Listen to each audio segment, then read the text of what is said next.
We live? I think we're live. Oops, hold on a sec. Hello, everyone.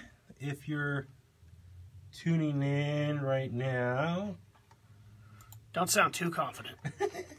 I don't see the timer going right now. Well, if we're not live, allow me one more. I think you just got that. Okay. Oh, great. I think we got that. Hey, everyone. Hopefully you can see us okay. So, what's going on? Baby Huey. That's Bimbo Jimbo right there. Ooh, toughing it out. Yes. Like Jordan in the flu game. I am here for you, boneheads. Sorry. Welcome. Sorry if the camera's a little shaky right now. So, we're doing something pretty fun for us. Something we haven't done before is we're doing a wrestling-related review of the Royal Rumble from yesterday. So I'm just getting set up right now. The whole weekend, really. Yeah, the whole weekend. Rumble weekend. So, our friend 4 Year Run was in Philly for it, by the way. He was? Yeah, he was. Damn, good for him. Yeah. Lucky. I'm just getting adjusted. So we're doing a little bit different. As you know, recently, Chas and I, when we do our Facebook Lives, we're in the actual Bone Studio. We're in a production studio right down the hall. And so I'm trying to get used to... Are either of us even in frame? Well, there's a little bit of delay right now, so I'm checking the Bones Facebook page right now, so you don't mind. So we might have to sit kind of, or actually back it up a little bit. Back it up. Back it up. Back it up. Hey, we got this. Yeah, I know we do. We always do. I think it might be a little. So this is a little bit different, because normally when we were in the studio for other previous podcasts, I have a bigger tripod. This one I have my little small. I'll show you a bigger tripod. Okay, I think we're good. I'm in the shot. You might need to spin a little bit, spin a room. I'm sure it's just what you want too, with me fighting a cold. Get real close to Well, you. no, I got a little thing going on too right now. So, where is my water bottle? Too late. Oh no, We're live now, buddy. Oh, it's over there. Sorry. We're live, pal, as JR once famously said to Psycho Sid. Yeah. One of the all-time great promo moments in WWF history. Yes. So, okay, what's going on, everyone? So, I think we're all good. We're recording over here the audio. So, as you know, Jimbo and I, just before we really get officially started, Jimbo and I are big wrestling fans. So, we thought... The biggest. Yeah, in the Bay Area. What else should we do? And so, good brothers from yeah, mother. absolutely. So Jimbo and I, we've been really want to do some more wrestling related coverage on behalf of the station and the Bay Area and all that stuff. So we're in the early stages, I think, launching some fun wrestling related stuff. Stay tuned for that. That's a little tease for you. But we've already been doing some great wrestling related coverage for the last few years now, which has been awesome. And Royal Rumble is the starting point to the road to WrestleMania, and so why not do a little Rumble weekend recap? It was in Philly, which of course is near and dear to my heart as a huge ECW fan and everything that goes along with that. So yeah, what'd you think of the weekend? So, okay, are we gonna start recording right now? Yeah, let's do it right now. Okay. I'm ready to roll. Okay. I'm ready, let's do this. Do we need like a We're proper live, intro? pal. Okay. Yeah, do an intro. Okay. Let's do it. Cool. Do it live. So this is for the audio version that we'll put on the website. I think they get it. Yeah. What's going on, everybody? Baby Huey and Bimbo Jimbo here. And so, Jimbo, this is kind of a first for us. It's a wrestling-related review that we're doing right now. You and I, as we've said many times on the air, we're huge wrestling fans. And so you and I have been wanting for a long time now kind of launch. I guess this is kind of a big deal right now. Isn't this the kind of inaugural birth of like a wrestling podcast that you and I have been in talks of doing?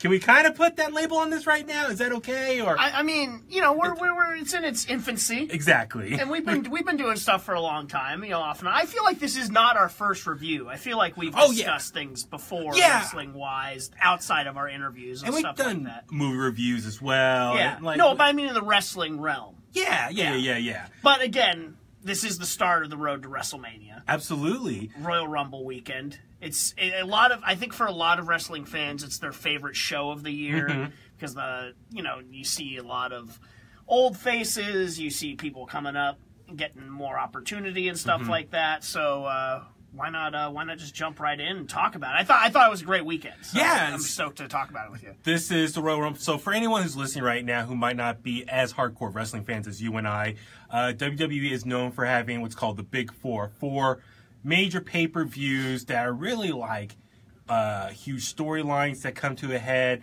They usually have all their top stars on the same show. A lot of legends come back and perform, a lot of surprises.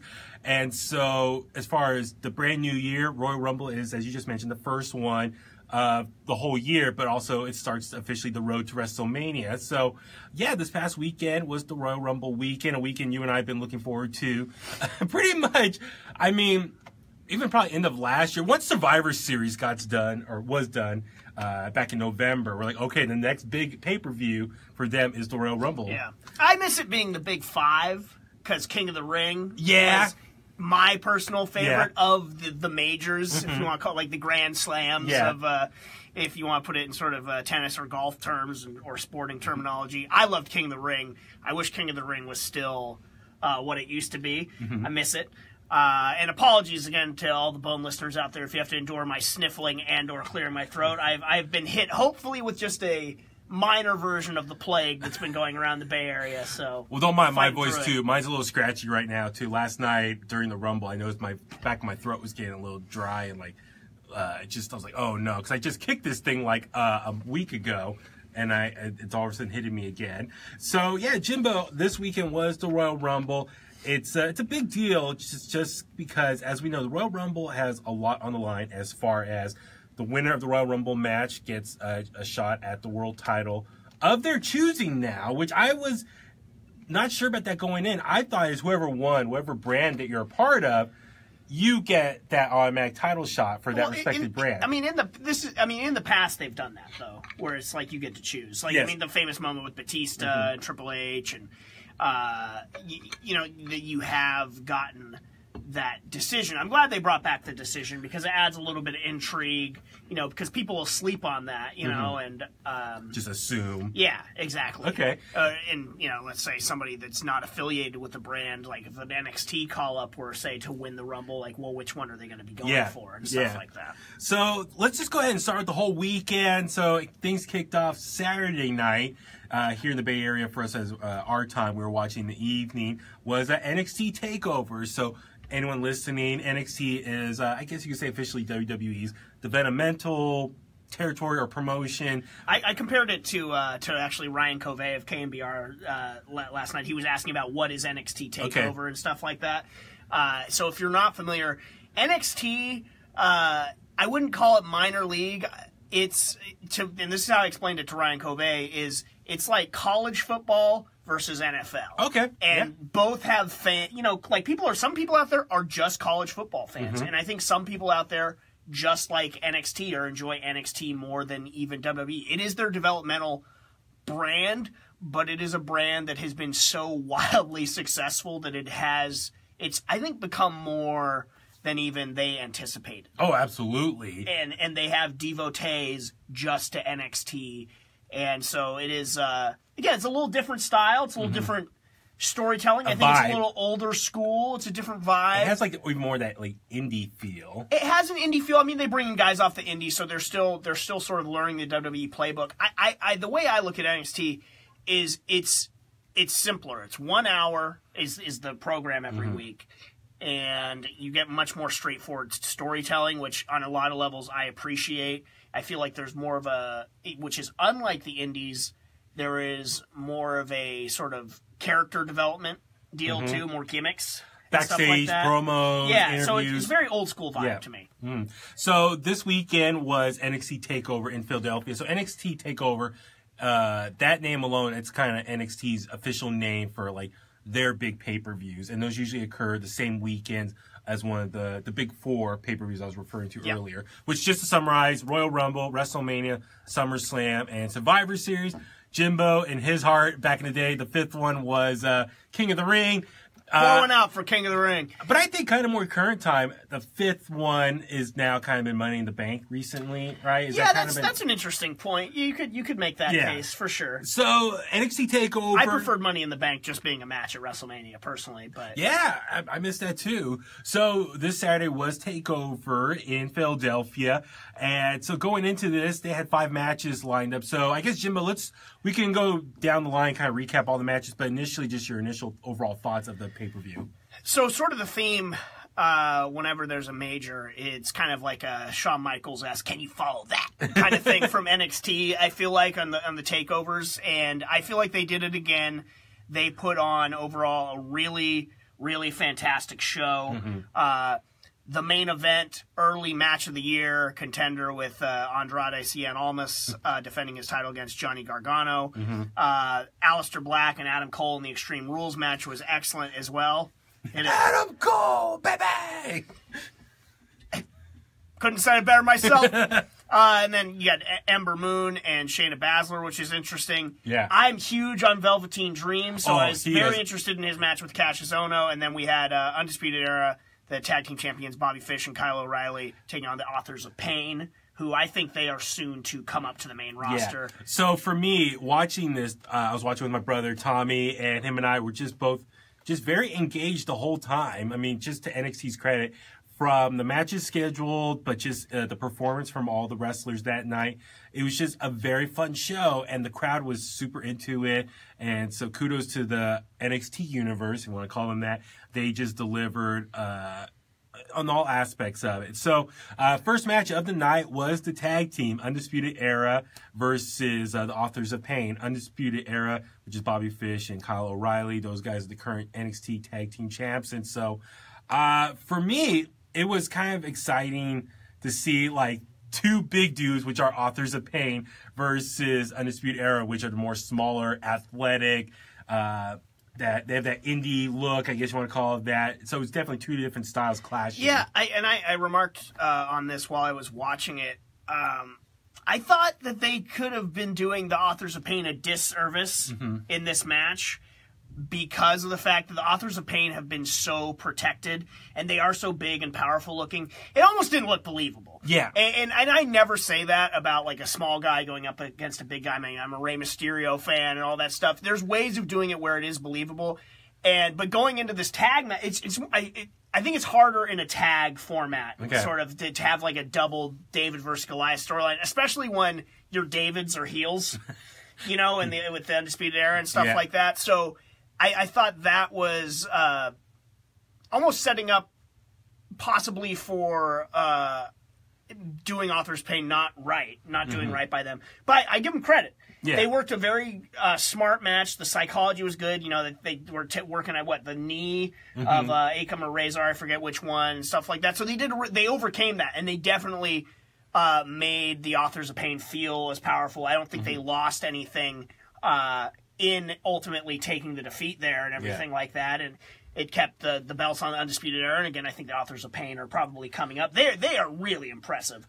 Like when they came into NXT, they were very raw, but very imposing physically, and they've just really continued to develop. And now I think they're a well-rounded product. Paul Ellering is their manager. I was going to say, good precious managing. Paul Tonelli, as he looks like. By the way, that's what I say. People, if you want to look up Paul Ellering, I think he looks just like Tonelli. I think Tonelli, that should be his next Halloween costume. You could be one of the Authors of Pain. Me and you.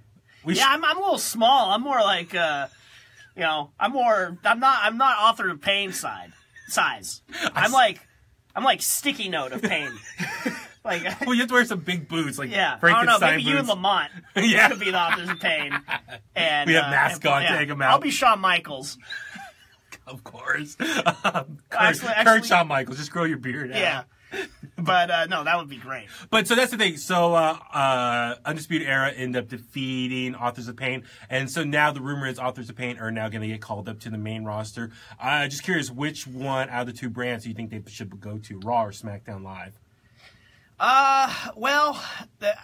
Honestly, either one. My gut feeling is they'll go to Raw.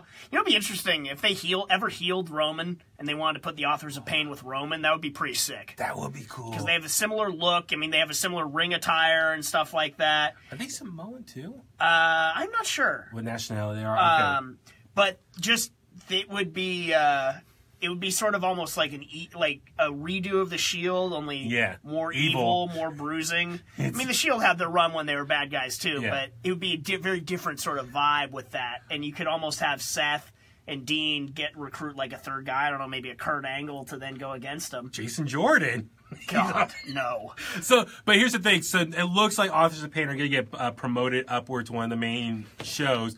and rightfully so, because we saw in the crowd that night War Machine, the new tag team hires, which is another big tag team. So it looks like they move one big guys for a tag team up, and then War Machine is the next one coming in to kind of fill that gap.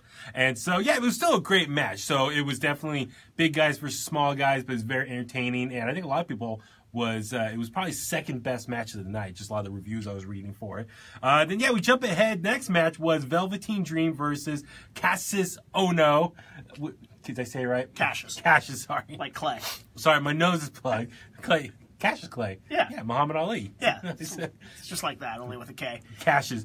So Cassius Ono, which that match, I mean, you and I have been fans of Velveteen Dream for a while now. He's definitely Patrick from Tough Enough. Yes. I love the Velveteen Dream gimmick. I think it's so good, and I just, for him to take to it like he has, if you watch him on Tough Enough, he's just very sort of straight-laced, just all-American Patrick Clark kind of dude. Yes, yeah. And I think it's a great gimmick. It's like a fusion of, like, I don't know, Jimi Hendrix and Prince. And Goldust. Yes, and I think it's working for him. I think he's found a gimmick that he's really taken to. I loved his entrance, the whole custom mouth guard thing, which I thought was going to come into play in the match. Like, I was thinking maybe like, you could double power the punch with it or something like that. Maybe it's like a weighted mouth guard. But then, we'll keep in mind, because Weapon earlier in the night in his promo interview, he said he guarantees to knock out Ono in 30 seconds,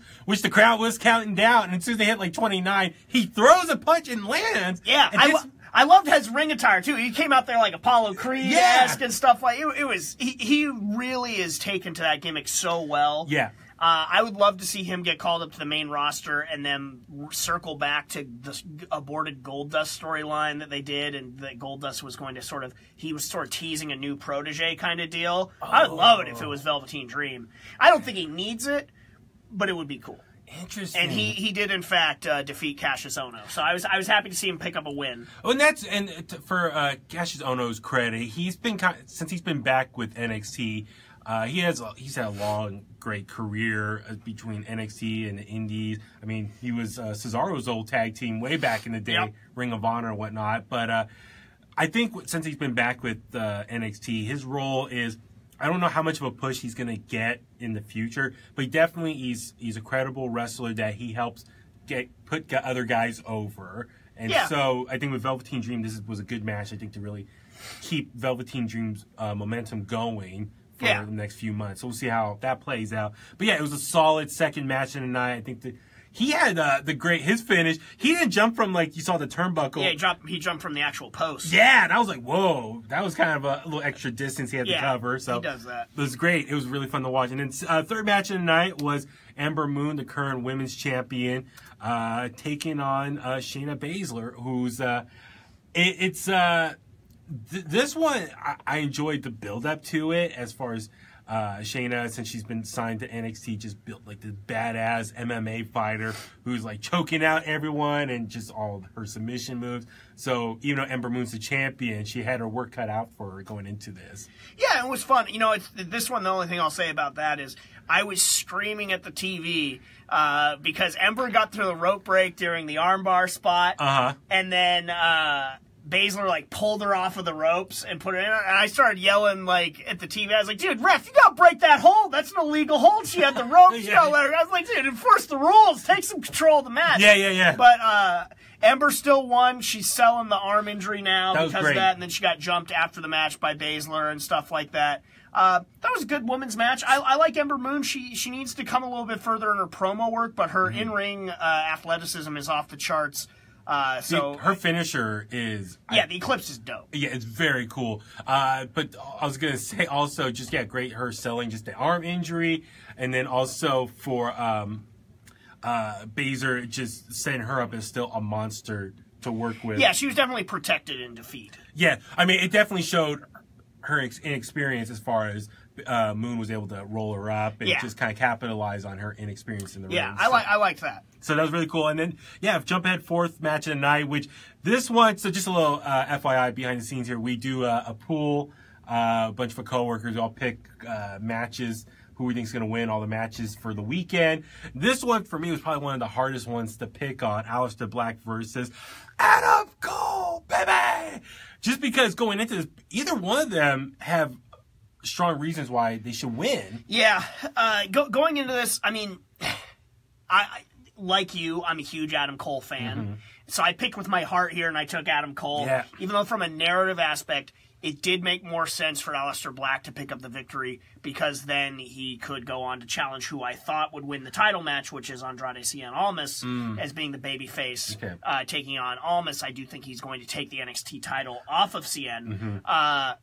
That being said, I went with Adam Cole because I wanted Adam Cole to win. I think Adam Cole is fantastic. I think Aleister Black is good too. Aleister Black won me over. He always had a great entrance and stuff like that. I wasn't sold on him at the start, but he has won me over. He's very talented. I mean, he's like he's 1077 The Bones' wet dream in terms of a male superstar. He's made for the airways for you guys. Well, quick side note, SummerSlam, when he came out, he had Code Orange do the theme song. Who we know. Which we interviewed at Mayhem a couple years ago. Third Eye Blind fans. But we geeked out with wrestling. That one blew up in your face, and you tried to crap on me for saying that I like Third Eye Blind, and they're like, yeah, Third Eye Blind is really talented. Suck it, baby Huey. Suck it. So I was just gonna say, but that match, going into it, it was labeled as Extreme Rules match. Well, they're in Philly. They had which is it? Why didn't they just call it Hardcore? And by the way, we have to touch on the fact that they had Paul Heyman doing the narration for NXT, the opening of NXT TakeOver, which was great. Nice touch, well done. And the ECW feel to it. Yeah. Well, so why do they call it Extreme Rules and not just Hardcore match? That's what they haven't. I don't think they've had anything labeled a Hardcore match in a long time. Okay, I hear you, but it's just Extreme Rules match. So yeah, it definitely played into the Philly / ECW crowd that's known for that area. So this to me was the second best match of the night. Really? Well, for this one, I was really surprised. They probably use all the stereotypical, weapons, foreign objects you can use in an Extreme Rules match. It didn't get too crazy. I mean, the spot to me of this match, one, Adam Cole legit busted open his hand in that match, which led to some interesting sort of dynamics within it. But when Black went for the springboard moonsault and Cole hit him with the kendo stick, or the Singapore cane for all of you true believers out there in Philly in ECW land, Santa Man. That was really awesome. And I thought it had a really, really great back and forth. The spot towards the end where Aleister Black threw Adam Cole on the chair. Oh, yeah, that looked incredibly painful. Oh, my God. Like, there's no way you could, sell that. But I got to say, Lucha Underground did it first. Lucha Underground probably did it better. Seen it. Seen it before. More people saw that one. Yeah, so what? So what? You want to hate? Hey, go ahead, bro. I'm not gonna hate, but that was a great match, and so going into it, I picked Aleister Black to win just because I know he recently had a loss, and so shocked you picked against one of your boys. I know. I love Adam Cole. I thought you'd be there with me, but you made the right call. You made the right call narratively, and that's where I got into trouble in our betting. Is I picked with my heart a lot, even though. There are certain narrative things that you, as a wrestling fan, there are certain beats they want to hit. So definitely, it was a fun match in the night. Aleister Black goes over. What I think is going to happen is now TakeOver in New Orleans. Yeah. I assume that he's probably going to win the title there. Yeah. And he'll probably hold it all the way through SummerSlam, and then he'll probably drop it at SummerSlam, and then probably get called up after that. Yeah, that's my guess. Yeah, that sounds about right to me. For the next 6-7 months for him. We got to get to the main event, though, and then get to the main card. I know. We're short on time.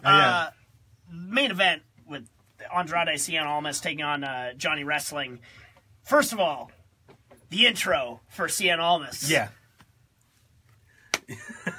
Praise to you, Cien. That was a tremendous intro. I love the masked mariachi band. Him coming out with his luchador mask on because he did wrestle as a masked wrestler in Mexico. I thought that was a very nice nod. And Cien is really, really hitting his stride with NXT when he was kind of left for dead. I mean, he had that sort of odd Chippendales-esque gimmick, and then they're really selling on commentary how he was just partying all the time and not taking anything seriously. And he has had this great rebirth in NXT. And I mean, what can you say about Johnny Gargano? He's one of the most talented performers they have. Yeah. And they tore the roof off the place. Yeah. What a fantastic match. I bet on CN because I thought he would keep it and drop it to Aleister Black, and also I figured unfinished business with Tommaso Ciampa. It wasn't Gargano's time. That being said, I was biting on all the near falls. It was just tremendous theater. It was tough because I thought Gargano, he was losing a lot lately leading up to this. So I thought, well, maybe finally an underdog wins the title at this event. But then again, I was like, I think they want to keep him losing a little bit longer just for a bigger payoff down the road. Yeah. And so I think he's going to get into a program now with his former tag team partner who attacked him at the end with the crutch. But yeah, the match itself was amazing. Just all around, all the big spots.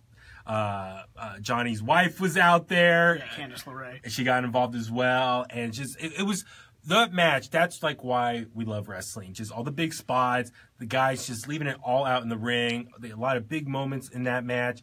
And a lot of people are saying early contender already, match of the year. Absolutely. So I totally see that. So overall, NXT. That was a 5-star quality match. That was totally really, really just.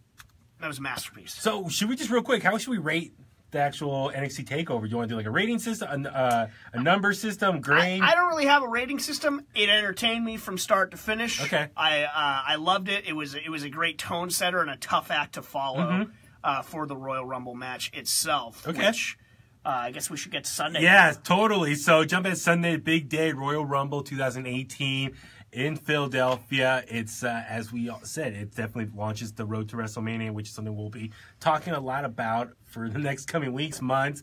We have definitely plans to get to New Orleans this year. So it's an exciting moment because the Royal Rumble now at this point, there's just so much surprises, anticipation of what's going to happen. And yeah, it was like, what, 6 hours over 6 hours of content, and so definitely got your money's worth out there. So pre-show, we just quickly run down it. As far as it was like the cruiserweight guys coming out, not a lot of people in attendance yet, still making their way in. So it was Kalisto and his team taking on TJP and his guys, and the faces went over. I picked the heels. I did too. I just thought. I like TJP, so I picked TJP. Yeah, and so was not really invested in that. Yeah, Babyfaces won for that one. Next match was the Revival taking on Gallows and Anderson. I picked the Revival just because as a makeup for them getting kind of squashed on classic Raw 50-50 booking. Yes. And now looking back on it, I should have picked the faces for the cruiserweights because you would not let two heels win out of the pre-show. It should have been one babyface in one match and heels in the other match. So, but that was still a great match. As far as the Revival, I think Revival's going to get a big push. They had that big promo, it'd be 2 weeks ago now. So I think they're in for some big things now that they're, knock on wood, healed. Yeah, healthy.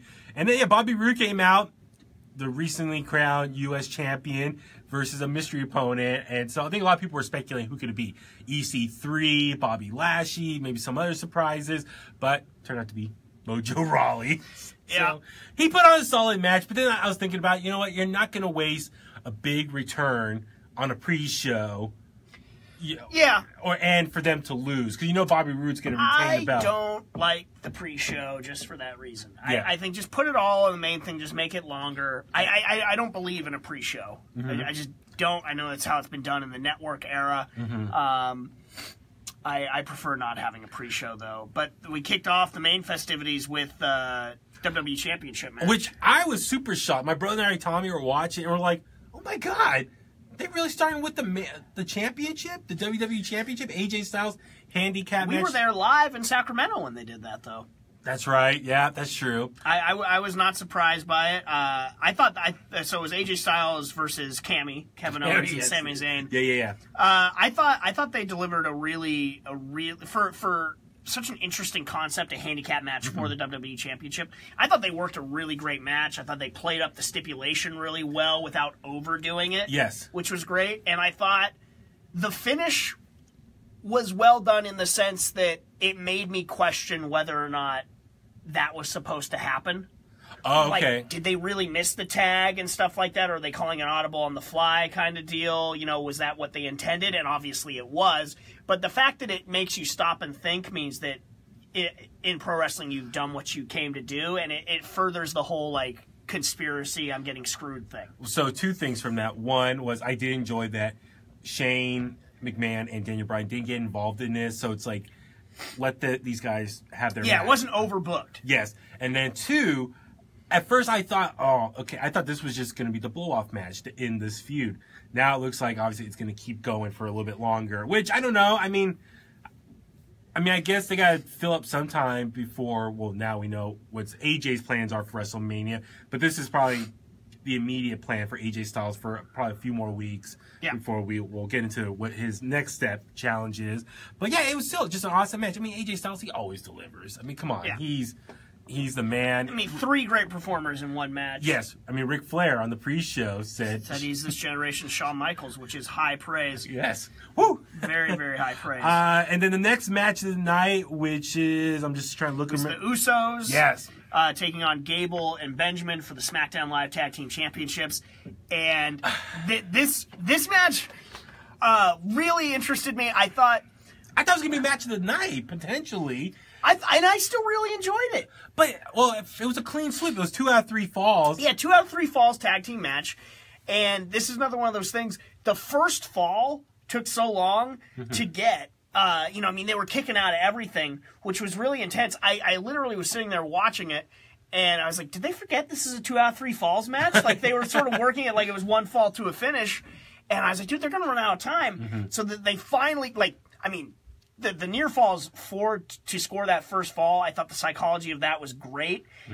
I like that it was a clean sweep. Yeah. I don't know if that's ever happened before. It's pretty rare. Anytime you have a 2 out of 3 falls match, it always goes the distance. So from from a psychology aspect, I appreciate the fact that it was a clean sweep because you never see it. It was I would have done the finish for the second fall a little bit better. Okay. Like it felt very quick. Like it felt like one of those things like maybe they were told to go home or something like that. But I like the clean sweep. Well, I thought also maybe because of time constraints. Like, that's what I'm saying. We need to wrap this up. I picked Chad Gable and Shelton Benjamin to win just because I thought, one, like real talk, okay, one of the Usos got busted for DUI a couple weeks ago, so I thought maybe as punishment to take the belts off them. And also just to give Chad Gable and Shelton Benjamin something to do, like progress their tag team career as a team together, give them something different. But as you and I were texting last night, I mean, the Usos are probably the most over tag team in all WWE right now. And you told me last night they reinvented themselves. Yeah, they're reinventing themselves after sort of, in my opinion, getting stale as babyfaces on Raw and everything like that. It's been a revelation, and they're on another level right now. I think the Usos and the Bar. Just overall, I think it's a great time for tag team wrestling in WWE right now. They're consistently putting on some of the best matches of the night, and I'm really excited about it. I like tag team wrestling. Yeah. So it's been fun. Who would have thought back in the day when, was it Mick Foley who had his lasting legacy? Sheamus and Cesaro going at it best of 7, and then it turned into them forming a tag team, which now they're one of the top tag teams. Yeah, now. They're tremendous. So shout out to you, Mick Foley, for doing that. And then next was the men's Royal Rumble match. That surprised me. Well, okay. Yeah, I was shocked that it was so early in the pay-per-view. Yeah. But then I was like, oh no. My gut reaction's like, Roman's going to win. They don't want him to finish the pay-per-view because if he wins, the crowd's going to tear him apart and boo. See, I thought, okay, they're going to have him win early in the night and then have the rest of the matches distract the crowd and change the vibe. My gut reaction was when they're having the men go on first was that meant Ronda was in the house. Okay. Because I was like, they want the closeout of the Royal Rumble to be hitting ESPN. Spoiler alert, that's exactly what happened. Front page of ESPN is WWE and Ronda Rousey. So that's what I thought. I was like, Ronda's in the hizzy. Okay. So, but the men's Royal Rumble match, it was. I would not have put it there. Yeah. Given it's the Royal Rumble and everything like that, I would have put it even one match later on the card. But I thought one of the better Royal Rumbles in recent years. It was really well thought out. The psychology of the match was done well. A lot of fun moments. Yeah. Highlights. I would have preferred more legends to have come back. And they really strayed away from that in recent years. There wasn't many surprises, like entries. There was one really fantastic one. Yes. So, I mean, should we kind of run down? We don't need to go everyone. Well, we're on short on time. I know. So. Well, it's just great. Rusev, #1. The crowd just popped so hard for him. Yeah, Rusev is awesome. Imagine if he would have won the whole thing. Oh, it would have been great. The crowd would have, like, rioted in a good way. Yeah. Finn Balor, #2, in his new burgundy attire. Yeah, kind of underwhelming attire, but Finn playing the role of the Rumble Iron Man in this one. I liked one of the bits I liked was Heath Slater not being able to get into the ring. Like, my favorite part of that is when Elias was coming down playing his guitar, and he just stopped playing for a second, kicked Heath Slater, and then continued on. So everyone was kept taking turns hitting him, so he never got in. And when Baron Corbin got eliminated very early, he took everyone out, so that's what... everyone was laid out, either eliminator or laying out. That's when Elias came in and had time to do his song. Yeah. And then finally, I mean, when Andrade, I can't mispronounce it, when Almas came out, the crowd went nuts because I think no one expected the NXT champion to be there. Yeah, for sure. And so he showed up, and then, I mean, the rest of the New Day,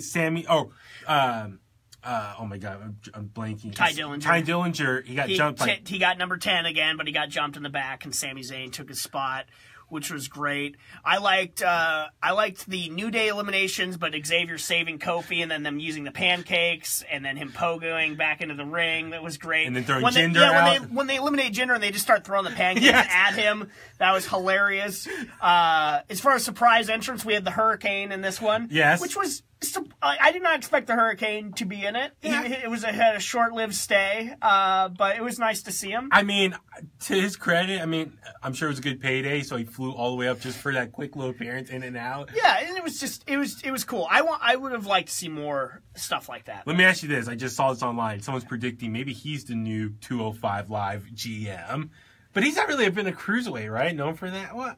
Well, I mean, no, I guess he was a tremendous cruiserweight champion. Yeah, okay. I guess you could put him on the show then. Yeah. You're right. I'd be totally into them. Is there an edit button on Facebook Live? Good Lord. I had not seen that rumor, but I mean, that's just someone just predicting. I would be fine with that. I like Gregory Helms quite a lot. Yeah. So he defended wrestling against that porn star. Yeah, I mean, that was all big work. It was a big work just for that event in Texas? Pretty sure. She's done a couple events now. Okay, I mean, I've seen that she's doing those appearances, but I wasn't sure if that was all. Yeah, I'm pretty sure it's just a big work. But I mean, Shinsuke came in at #14. That was, I mean, just the crowd popped for him because on the betting odds. Adam Cole was in it, which was another surprise. But to me, the best pop of the men's Royal Rumble was, entrant #27, was it Rey Mysterio? Yeah. And Rey looked fantastic. He's in tremendous shape. I saw him back the clock 2.5 months ago at the Cow Palace for APW, and he was wearing like his baggy outfit where he's been wearing for the last few years. Yeah. He had his shirt on and the baggy pants. Dude, he had the old school outfit as far as the pants and, no shirt on. Like, dude, he was ripped. Yeah, like, he looked great. So, and he was, the spots he was delivering was really great. The Adam Cole elimination, though, was a little suspect. Adam Cole literally just jumped out. I thought it was fine. No, still, I thought it was fine. I think you run into that in the Royal Rumble. I had no issues with that. My moment of the men's Royal Rumble was when it was the final 6. Yes. This is what stood out to me, because they had this fantastic moment where on one side of the ring you had John Cena, Randy Orton, and Rey Mysterio, sort of like the old guard, and then on the other side of the ring you had Roman, Finn, and Shinsuke. And regardless of how you feel about all those guys, it was just a cool sort of, I don't want to call it a torch passing moment because a lot of the, like, Cena and Randy are still very much so a big part of the show, but it was this sort of cool clash of generations. I really liked that. Old school Western showdown a little bit. But so they started going at it, all of them taking turns on one another. So it was just a lot of fun seeing just old school versus new school in many ways. And then it got narrowed down to the final 4, which was Cena, Roman, Finn, and Shinsuke, which at that point I was like, oh my God, this is looking really good. Like, Finn got first eliminated. It's like, oh no. Like, it's going to be... Well, honestly, it was like when it was Finn and Shinsuke versus Roman and Cena, it was like Vince's guys versus Triple H's guys, in a way, that final 4. And I was like, who's going to win here? So Finn was first to get out, and then eventually Cena, and it was Roman and Shinsuke. I'm like, oh no, Roman's gonna. I never once bought that Roman was gonna. I was sitting there biting, not once. But sure enough, Shinsuke eliminated Roman. The crowd went crazy. This is what I believe we discussed, maybe on a podcast too, is that Shinsuke wins the Rumble, is going to take on AJ Styles because that's like the smart match that people want to see. And Roman's going to win the Elimination Chamber and challenge Brock Lesnar. Absolutely. So, Renee Young came in and asked him who he challenges, and he says AJ Styles. And so that was very cool. Just he made a decision. The crowd went crazy for it. And then after that, by that moment, the crowd had the cool off for a minute. So we had the tag match between Seth Rollins and Jason Jordan versus The Bar, which, as you and I both predicted, The Bar going over. Bar winning. Jason Jordan sort of pulling a Rick Martel from Strikeforce. Rumor is that he actually is hurt, and that's why he couldn't do any of the bumps and stuff like that. So they feigned like the head injury. Okay, I know you had like a back injury. Yeah. So they're potentially not going to split. In the rumors, maybe they're going to go at each other in WrestleMania, which could be interesting. And then let's see what's next. Universal title match. Brock. I mean, it's pretty obvious. Brock went over. Kane taking the pin, Braun still looking strong at the end of the day. Yeah, I was hoping against all hope that Braun would win because Braun should win, but they want Brock versus Roman. Yeah. It's what they've wanted for a year. Forever. So I was not surprised in the least. I actually thought it was a decent match for what it was given. I would have liked to have seen... I just want to protect Braun. That's just the main thing. One thing that stood out to me was you saw Braun accidentally knee Brock, and Brock laid in a punch and stuff like if that's legit, then Brock needs like pot kettle because Brock works very snug and is hurt more than his share of guys. Yeah, so give me a break. It's like, dude, come on. I mean, Braun, his face was kind of like, like, what happens? Who do you think would win in a legit fight? Oh, Brock. He's trained. I mean, but Braun's stronger. Yeah, the character of Braun Strowman would destroy Brock Lesnar, but Brock is a legitimate badass. Kane wasn't really involved too much in this match, which rightfully so. Kane's a legend. He was there to take the pin. Yeah, so all good. And then last match of the night was the first ever women's Royal Rumble match, which, by the way, listen to our interview with Lana and Natalia, both up at 1077thebone.com. We talked to both of them about this match going into what it meant to them. But yeah, first ever Stephanie McMahon on commentary. Yeah. Interesting. I did not think Stephanie acquitted herself too greatly. I was happy to see her. I actually thought it meant that she was going to be in the match. Pull out Michael Cole? Yeah, I thought she was going to get into the match. But for being the first one of its kind and everything like that, all the pressure and everything, I thought the ladies did a phenomenal job. I thought, honestly, I think I might have enjoyed it more than the men's Rumble because it was that old school feeling Royal Rumble. Even though this is the first one ever, they brought back so many of the old legendary ladies. I mean, Michelle McCool, you had Beth Phoenix, Tori Wilson, Kelly, Molly Holly, who Molly had gone on the record and said that she wasn't going to be in it, and then she pulls off a Molly go-round, Lita doing a moonsault, and number 30, Trish Stratus, looking as stratified as ever. That outfit, woo! And she looked great. I wanted her to win. I was like, dude, how great would it see like Trish versus Alexa Bliss or Trish versus Charlotte at WrestleMania? I was buying in. Her moment with Sasha Banks was great. I thought the ladies did such a terrific job. I was so stoked, and just the emotional investment. I also thought it benefited from the fact that it's the first one. It was less predictable. Yeah. Even though. Let me say this. It was less predictable with a predictable winner. Yeah.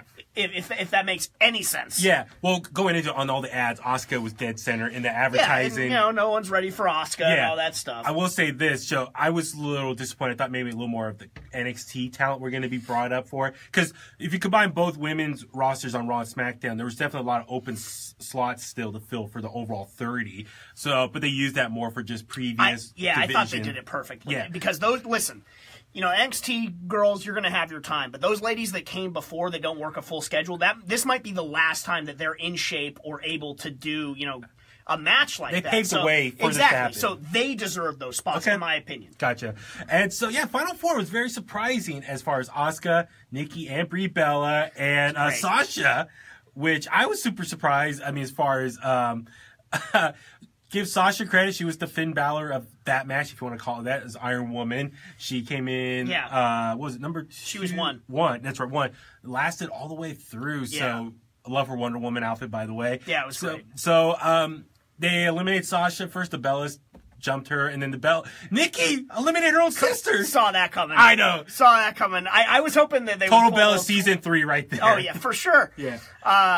It was phenomenal. I would have preferred Ronda being in the match and just winning the match. What I would have hoped if I were to book it, I'm a little tired of the undefeated streak deal. Yeah. So I would have booked it where Asuka eliminates Nia. Nia's pissed, comes back into the ring, tosses Asuka out illegally, but still it's like a tainted L. Mm-hmm. So sort of creatively, we're able to get through this sort of, she's never been pinned still, and lead to a match with Nia at WrestleMania. Okay.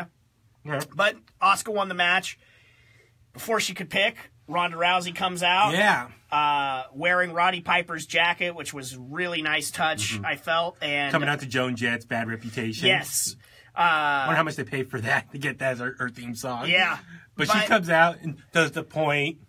Yeah, and I think, we talked to Charlotte about this. We should probably share that again, that if she would want to be Ronda's first opponent in the eventuality that she joined WWE, and I think I personally think that that's exactly what WWE wants. Yeah. So I think that's probably what we're. I was kind of reading online earlier, so it looks like Dave Meltzer's reporting. It looks like it's going to be Triple H and Stephanie versus Ronda and a partner at WrestleMania. Yeah, I've heard that. It could change. I've heard that. I still think it's going to be Ronda and Charlotte. Okay, we'll see what happens. I mean, we got 2 months now, the Road to WrestleMania, to take place and decide all that. It's a lot of fun. This is one of the best Royal Rumbles in a long time, because the last few years, the previous Royal Rumble winners were guys who maybe the universe did not want to see win. This one, they definitely took care of the audience. Yeah, and just great job. A great moment with Ronda coming out at the end. Great moment for Asuka and Shinsuke, Team Japan won last night. I think that's a little dig at New Japan a little bit, just to kind of capitalize on their popularity. I mean, Asuka's been around for a while and has had just a tremendous run of success and stuff like that. I think it was a bigger. I mean, it was just a huge moment for both of them, obviously. But it was it was more of a rehabilitation for how Shinsuke has been treated on the main roster than anything else. But it was phenomenal weekend. Like AJ Styles. Yes, amazing Royal Rumble. A lot of fun, so can't wait to watch it. So thank you guys for tuning into our review of the Royal Rumble 2018. We're going to plan on doing some more of this wrestling-related stuff. So, Jimbo, thank you for making the time. And for the rest of you, check everything else, 1077thebone.com. Talk to you later. Bye-bye. Cool. Thank you guys for tuning in. Sorry I had to rush. Let me call you back here in just a second. Okay. We're going to put this up at 1077thebone.com. Make sure to subscribe to our podcast, iTunes, and Stitcher. Talk to you later. Bye-bye. Hey, let me call you right back.